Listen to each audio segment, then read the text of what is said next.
Talagang nung umpisa ako lang po talaga lumalaban.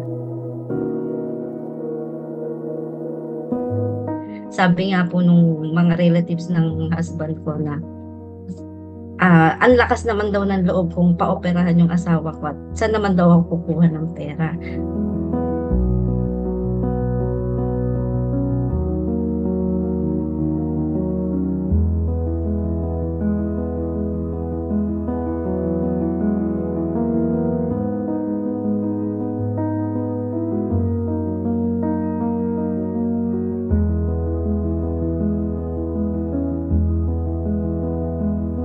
Pumapaling-paling lang yung leeg niya pa left turn, lang yun. Nung una ang ano ko lang is parang manirising lang niya. Kasi 'pag nanonood siya ng TV, medyo gumaganon-ganon po yung leeg niya.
It's a neurologic problem with abnormal movements. Pag sinabing dystonia, yung patients will end up having twisting movements or abnormal posturing ng any part of the body, and it's hereditary na mamana nila yung abnormal na gene galing sa mother nila.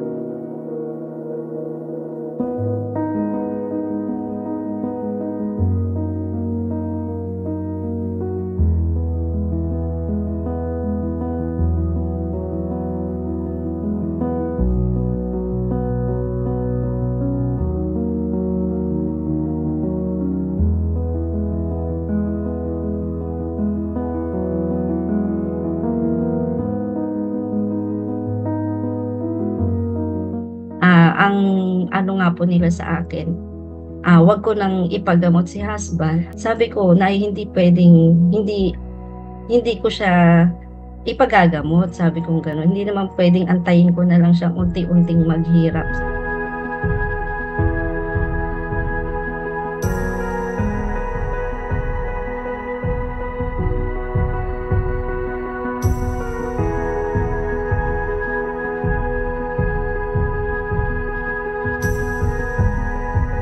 Yung DBS ay isa siyang form of treatment for dystonia, especially for generalized.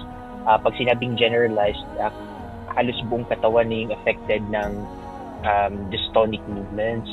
Hindi siya cure, it's just a form of treatment, kaya nababawasan yung mga symptoms.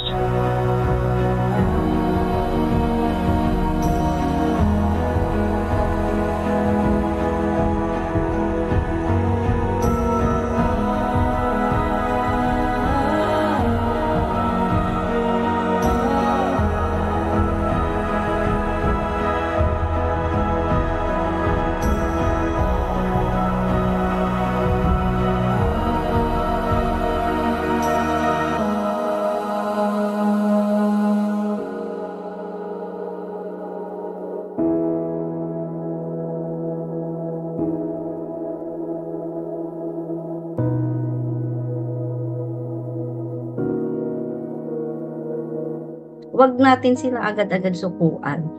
O kahit sabihin, yun nga sabi ko, kahit sinabi pa ng mga doktor na walang gamot, may paraan. Kumbaga ipakita lang natin sa kanila na hindi natin sila sinusukuan at ilalaban natin sila.